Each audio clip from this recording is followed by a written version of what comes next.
ഇന്നത്തെ റെസിപ്പി വളരെ സിമ്പിളായിട്ട് പെട്ടെന്ന് ഉണ്ടാക്കിയെടുക്കാൻ പറ്റിയ നല്ല സോഫ്റ്റ് ആയിട്ടുള്ള നല്ലൊരു ബ്രേക്ക്ഫാസ്റ്റിൻ്റെയാണ്. അപ്പോൾ ഇത് ഉണ്ടാക്കിയെടുക്കാൻ വേണ്ടിയിട്ട് അരി നേരത്തെ തന്നെ വെള്ളത്തിലിട്ട് കുതിർത്ത് വെക്കുക, അല്ലെങ്കിൽ കുറേ നേരത്തെ തന്നെ അരിയൊക്കെ മരച്ച് മാവ് റെസ്റ്റ് ചെയ്യാൻ വെക്കുക. അതിൻ്റെ ഒന്നും ആവശ്യമില്ല. നമ്മൾ രാവിലെ എണീറ്റതിന് ശേഷം കറിയൊക്കെ ഉണ്ടാക്കുമ്പോഴത്തേക്ക് പെട്ടെന്ന് ഉണ്ടാക്കിയെടുക്കാൻ പറ്റിയ നല്ല സോഫ്റ്റ് ആയിട്ടുള്ള അടിപൊളി പലഹാരമാണ്. തീർച്ചയായിട്ടും ട്രൈ ചെയ്ത് നോക്കുക. അപ്പോൾ എങ്ങനെയാണ് ഈ ഒരു പലഹാരം തയ്യാറാക്കുന്നതെന്ന് നോക്കാം. പിന്നെ അരിപ്പൊടി വെച്ചിട്ടാണ് കേട്ടോ ഈ ഒരു പലഹാരം തയ്യാറാക്കുന്നത്. അരിപ്പൊടി വെച്ചിട്ടാണെങ്കിലും ഒട്ടുന്നൊന്നുമില്ല, നല്ല സോഫ്റ്റായിട്ട് നല്ല കറക്റ്റായിട്ട് തന്നെ കിട്ടുകയും ചെയ്യും. അപ്പോൾ ഈ ഒരു പലഹാരം തയ്യാറാക്കി എടുക്കാൻ വേണ്ടിയിട്ട് ആദ്യം തന്നെ ഒരു മിക്സിയുടെ ജാറെടുത്ത് അതിലേക്ക് 1 കപ്പ് അളവിൽ വെള്ളം ഒഴിച്ചു കൊടുക്കാം.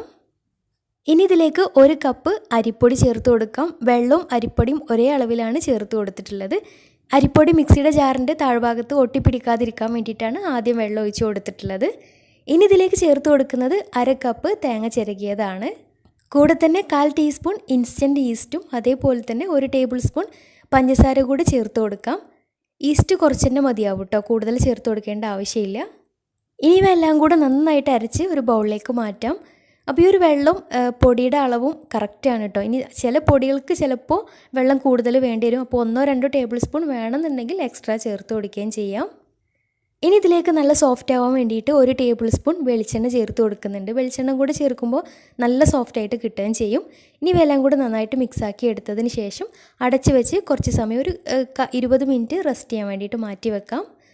നല്ല ചൂടുള്ള സമയമാണെങ്കിൽ 20 അരമണിക്കൂർ തന്നെ മതിയാവും. അപ്പോൾ ഈ ഒരു പലഹാരത്തിലേക്ക് കറിയൊക്കെ ഉണ്ടാക്കുമ്പോഴത്തേക്ക് അതവിടെ ഫെർമെൻ്റായിട്ട് നന്നായിട്ട് പൊങ്ങി കിട്ടുകയും ചെയ്യും.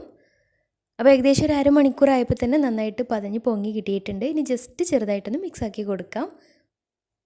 പാകത്തിന് ഉപ്പും കൂടി ചേർത്തിട്ട് നന്നായിട്ടൊന്ന് മിക്സാക്കിയിട്ട് പതുക്കെ ഒന്ന് മിക്സാക്കി എടുത്താൽ മതിയോ. നന്നായിട്ടൊന്ന് മിക്സാക്കി എടുക്കാം. ഇനി നമ്മുടെ പലഹാരം ചുട്ടു തുടങ്ങാം. അപ്പോൾ അതിന് വേണ്ടിയിട്ട് ഒരു നോൺ സ്റ്റിക്കിൻ്റെ പാന് സ്റ്റൗവിൽ വെച്ചിട്ടുണ്ട്. നന്നായിട്ട് ചൂടായിട്ട് വരുമ്പോൾ ഇതിൻ്റെ സെൻറ്ററിലേക്കായിട്ട് ഒരു തവി ബാറ്റർ ഒഴിച്ചു കൊടുക്കാം.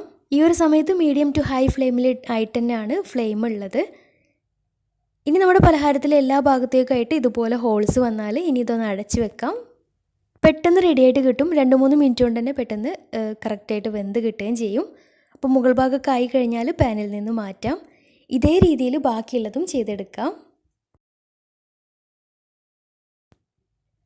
ഈസ്റ്റും വെളിച്ചെണ്ണയൊക്കെ ചേർത്ത കാരണം നല്ല സോഫ്റ്റ് ആയിട്ടുള്ള അപ്പമാണ്. തീർച്ചയായിട്ടും ട്രൈ ചെയ്ത് നോക്കണം.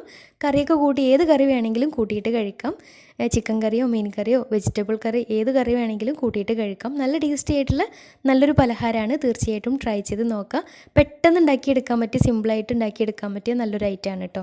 അപ്പോൾ ട്രൈ ചെയ്തിട്ട് നിങ്ങളുടെ ഫീഡ്ബാക്ക്സ് താഴെ കമൻറ്റ് ബോക്സിൽ അറിയിക്കാൻ മറക്കരുത്. അപ്പോൾ ഇന്നത്തെ വീഡിയോ ഇഷ്ടമായെന്ന് വിചാരിക്കുന്നു. ഇഷ്ടമായെങ്കിൽ ലൈക്ക് ചെയ്യുക. ഫ്രണ്ട്സ് റിലേറ്റീവ്സിനൊക്കെ ഒന്ന് ഷെയർ ചെയ്ത് കൊടുക്കാനും മറക്കരുത്. അതുപോലെ തന്നെ ചാനൽ സബ്സ്ക്രൈബ് ചെയ്യാനും മറക്കരുത്. അപ്പോൾ നല്ല അടിപൊളി വീഡിയോയുമായി വീണ്ടും വരാം. അതുവരെ take care. Bye. Thank U.